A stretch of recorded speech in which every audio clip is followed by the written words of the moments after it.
Bismillahirrahmanirrahim. Assalamualaikum warahmatullahi wabarakatuh.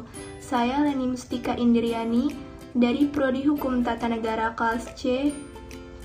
Di sini saya bersama dengan rekan saya yaitu Muhammad Fazri Maulana, Adela Al-Zahra, dan Agisti Fadel Bilian Abung.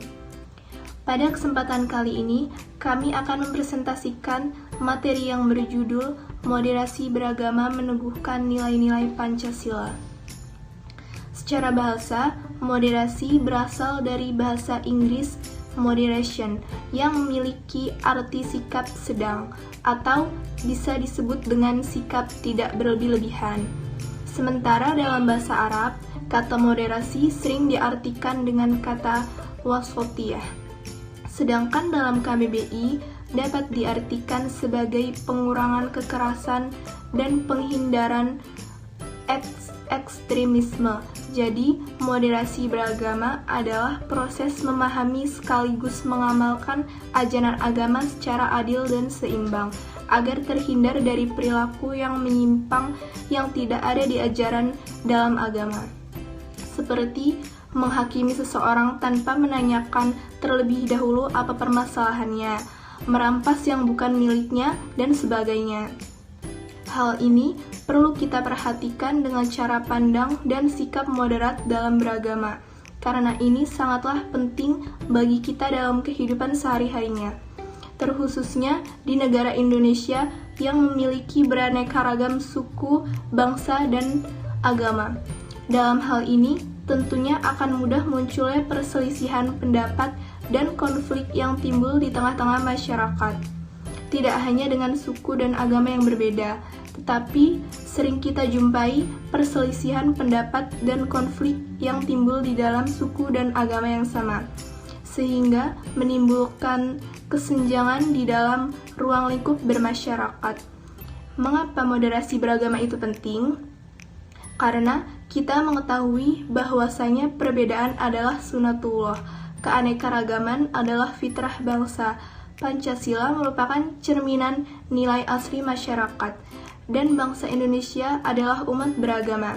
Sebagaimana para pakar seringkali merujuk konsep moderasi beragama tersebut terdapat dalam Quran Surat Al-Baqarah ayat 143 yang artinya, demikian itulah kami telah menjadikan kamu ummatan wasotan, yaitu masyarakat yang hidup harmonis atau masyarakat yang berkesinambungan, agar kamu menjadi saksi-saksi atas perbuatan manusia dan agar Rasul Muhammad SAW menjadi saksi atas perbuatan kamu. Dan kami tidak menetapkan kiblat yang dahulu kamu mengarah ke sana, Bait Al-Maqdis, menjadi kiblat kamu sekarang, Ka'bah di Mekah, melainkan agar kamu mengetahui agar dalam dunia nyata siapa yang mengikuti Rasul dan siapa yang membelok. Dan sungguh pemindahan kiblat itu terasa amat berat, kecuali bagi orang-orang yang telah diberi petunjuk oleh Allah Subhanahu wa Ta'ala, dan Allah tidak akan menyia-nyiakan iman kamu. Sesungguhnya Allah Maha Pengasih lagi Maha Penyayang kepada manusia. Dengan arah pandang dan sikap moderat inilah keragaman dapat disikapi dengan bijak serta toleransi dan keadilan dapat terwujud. Karena di dalam diri kita sudah mengandung prinsip moderasi, yaitu keadilan dan keseimbangan.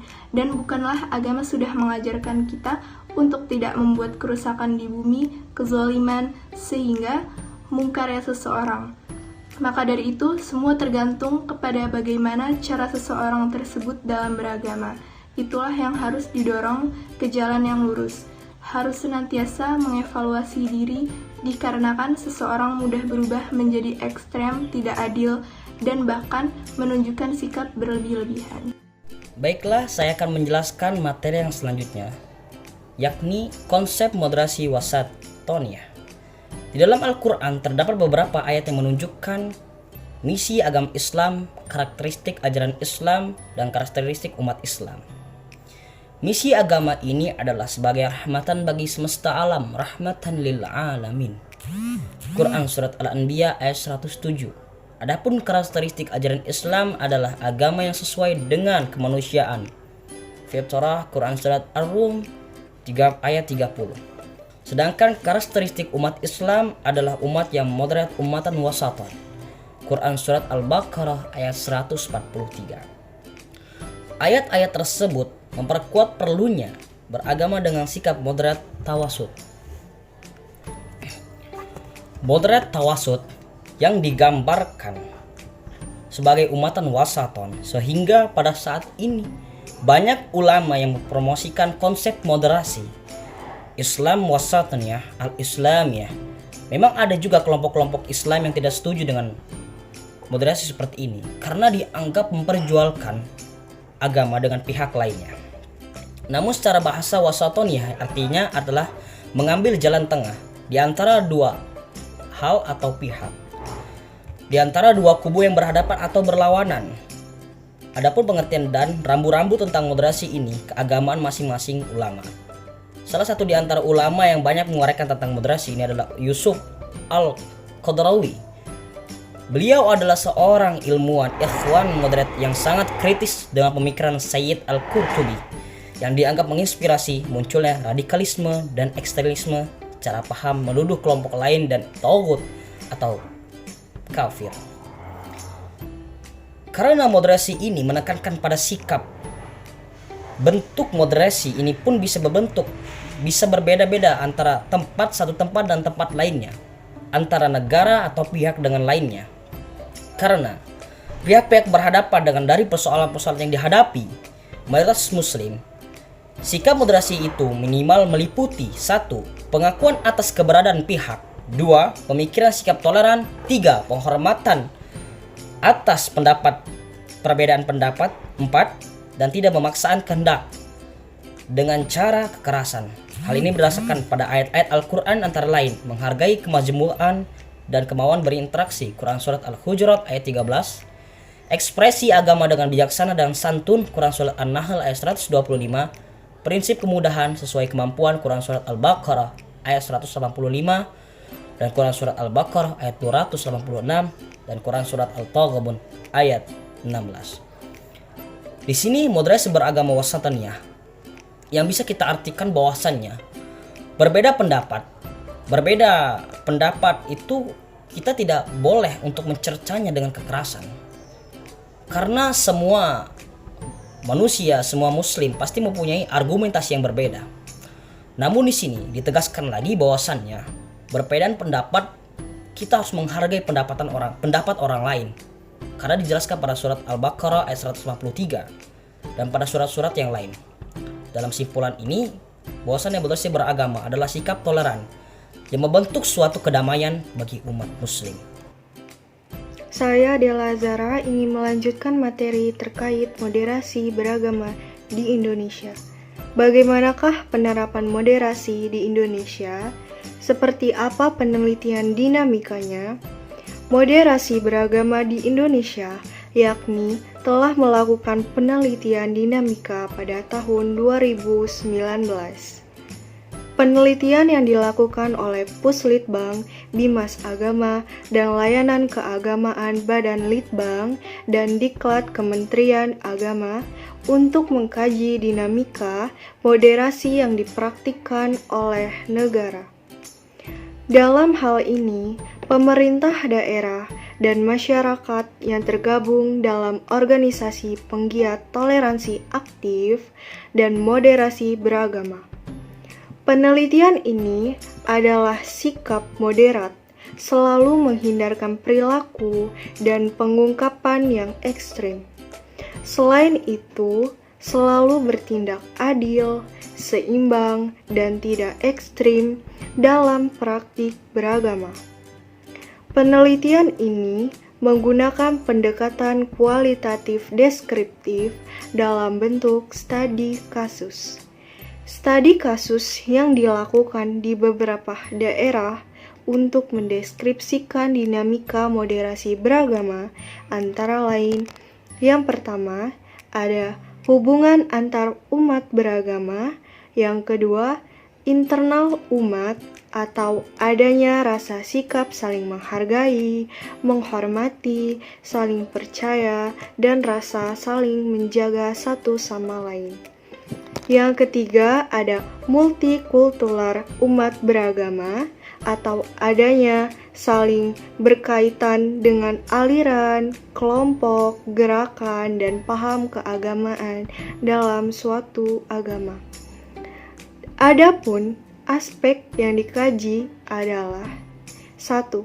Cara pandang, sikap, dan praktik beragama. 2. Harmoni dan kerukunan umat beragama. 3.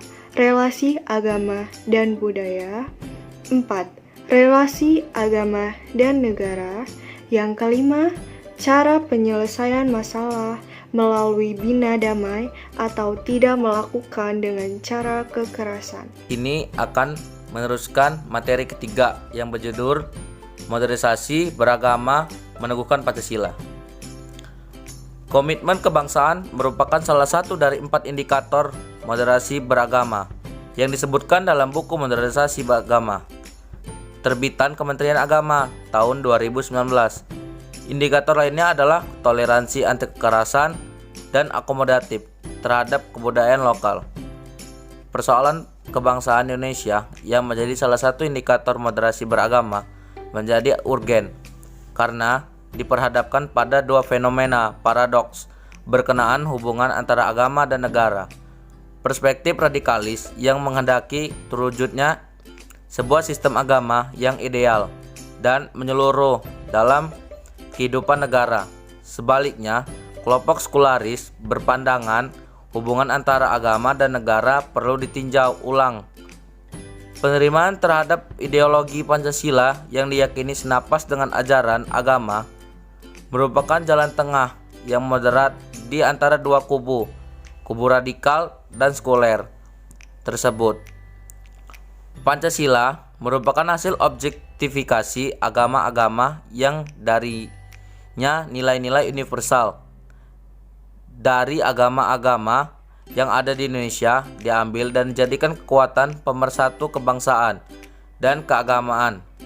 Mendapatkan 4 terhormat dalam Pancasila. Melalui Pancasila inilah agama adalah konteks kebangsaan Indonesia menjadi kekuatan pemersatu dan secara signifikan berkontribusi pada terwujudnya integritas dan harmonisasi Indonesia yang plural dalam suatu ikatan kebangsaan.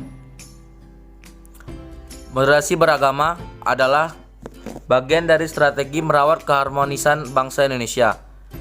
Sebagai bangsa Indonesia yang plural, sejak awal founding father bangsa sudah berhasil mewariskan satu bentuk konsensus dalam berbangsa dan bernegara, yakni 4 konsensus. 4 konsensus dasar atau yang biasa disebut 4 pilar. Sejak awal berdirinya disepakati bahwa Indonesia bukan negara agama, tapi juga tidak memisahkan agama dari kehidupan sehari-hari. Hal itulah yang menjadi jati diri bangsa Indonesia, negeri yang sangat agamis meski bukan negara agama.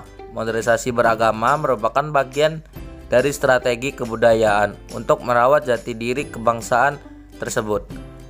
Modernisasi beragama bersinergi dengan konsep demokrasi yang mengedepankan nilai egalitarisme dan keadilan sebagai prinsip. Semua manusia, apapun latar belakangnya, setara dan adil dalam ruang sosial, politik, ekonomi, dan hukum. Persinggungan modernisasi beragama dan demokrasi adalah penghormatan atas hak manusia, diantaranya dalam kebebasan berkeyakinan dan mengamalkan keyakinan tersebut.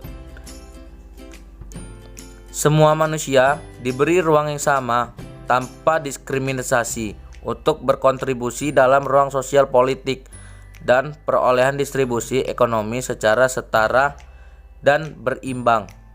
Agama tidak boleh diperalat atau menjadi tunggangan politik karena tujuan sejati agama adalah mengarahkan manusia pada kebaikan tertinggi.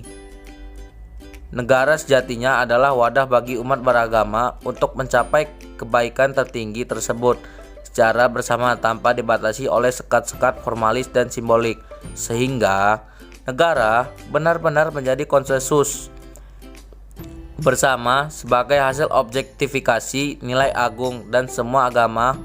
Modernisasi beragama dalam konteks komitmen kebangsaan Indonesia terlihat pada penerimaan dan kesetiaan pada konsensus dasar kebangsaan. Secara praksis, komitmen kebangsaan sebagai indikator modernisasi beragama seperti sering disampaikan mantan Menteri Agama Lukman Hakim Saifuddin. Dalam perspektif modernisasi beragama, mengamalkan ajaran agama adalah sama dengan menjalankan kewajiban sebagai warga negara.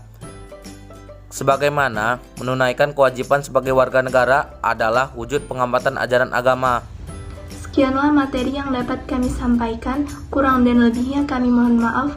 Wabillahi taufik wal hidayah. Wassalamualaikum warahmatullahi wabarakatuh.